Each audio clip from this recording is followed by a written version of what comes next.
Yes, people, I hope you're doing good. Before we get into the video, I just want to let you know that all my sample packs are available via the link in the bio. Use code YouTube20 for 20% off everything. Welcome back to the channel. What I wanted to go through today was just 5 tips and tricks that I sort of use for making my percussion sound full and groovy.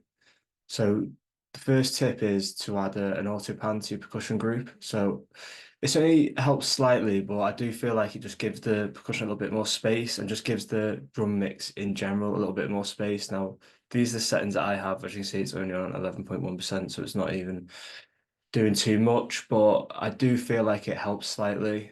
It's not something that you must do, but something that you can definitely try out and it might help you.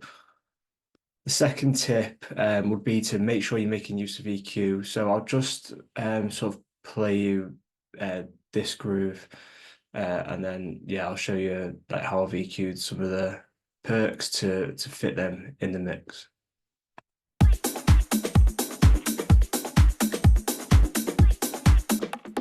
Solo and percussion.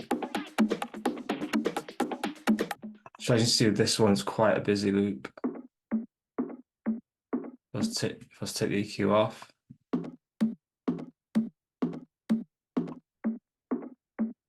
So it's just softening it and making sure that it fits with the other percussion, basically.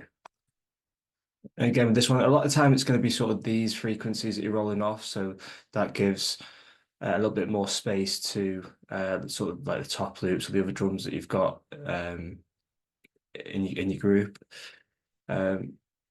Out for any sort of frequencies that are really like poking out a lot. So say on this loop, you can see here there's like a frequency. I've rolled it off now, but you can stuff like you need to watch out for because it will peak the overall volume of your drum group and it can make your mix sound a bit messy. And again, it won't leave room for other percussion elements to come through in the mix. Third thing would be to have the right samples for the sound that you're going to make. So if you're looking for like an upbeat, bright sound, then make sure that you're using sounds. So whether that be, it doesn't have to be full loops, but samples in general that fit that style. Don't just settle for a sound that isn't fitting with what you're actually trying to um, create. You'll sort of get you might add one and you think, oh, I quite like it, but it's not amazing, and then you'll add that in, and then you'll start adding another one in that you're not too sure of, and eventually you've got this sort of like loop that you've got quite a few sounds in that you don't actually like too much. I'm a big believer in just trying to find sort of the right sounds instead of trying to, you know, put a sound in there and then alter it in a way that to try and get it more towards the sound that you're looking for. I think it's just important just to have sort of the right sounds in there in the first place, just in case you want to change things in the end and you've got to sort of backtrack on yourself. Yeah, definitely something that I feel has helped me in the last year or so is just having the right sounds to begin with to make the style of music that I want. The fourth one, and probably, well, is without doubt the most important one, is the call and response. Now, if you don't have a call and response within your drums in general, then you probably won't have a groove. Now, it's important to have things that are happening all the time. So, something like this. But then you also need the items that are call and responding to each other. So, and then again, items like this, we bring this in. So when you're introducing different percussion elements, you want to really get that call and response going um, throughout. So let me just play the drums on their own.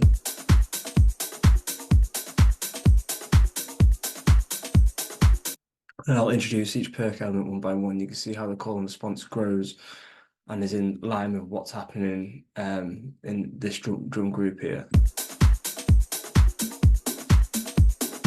So here it goes. So you can hear how there's something happening here in the drums, and then there's this percussion elements coming through.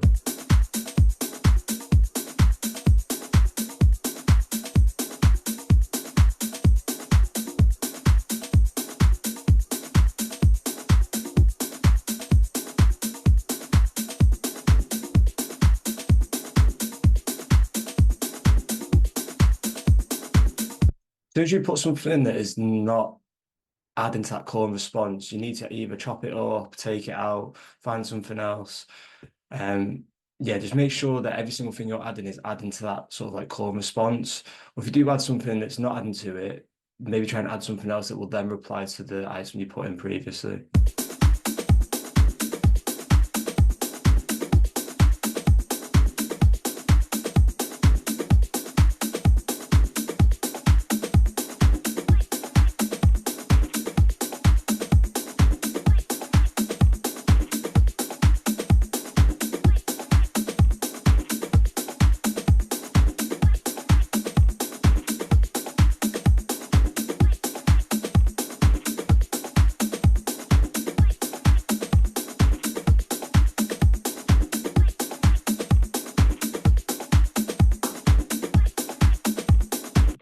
Then once you have that, as I've said in previous videos, putting your bass in, you'll then have something for it to go off. So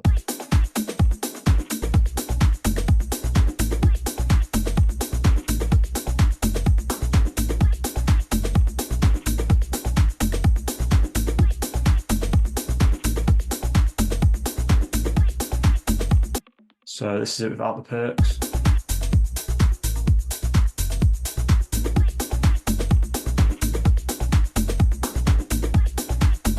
And then with. Final tip would be make sure that you're covering as many frequency ranges as you can. And now you can do this by literally just looking at the EQ on the drum group.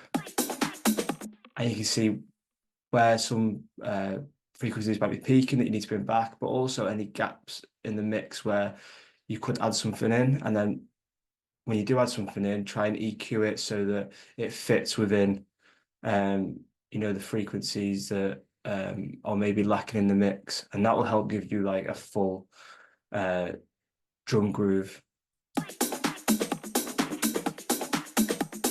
So as you can see here, a lot of the frequencies are covered, but there's sort of like a gap here.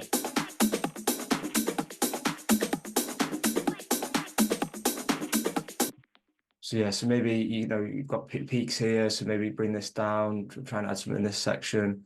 Again, this peak in here. So obviously this loop isn't mixed properly, but these are things that you can look out for, might help you. Sometimes, the mix sounds full and then the EQ will still show some gaps. I've just trust your ears as well, obviously, but yeah, this is sort of just like a guide to just where your drums might be lacking. I hope that's been helpful as always. If you've got any questions, just drop them in the comments below. And don't forget to like and subscribe.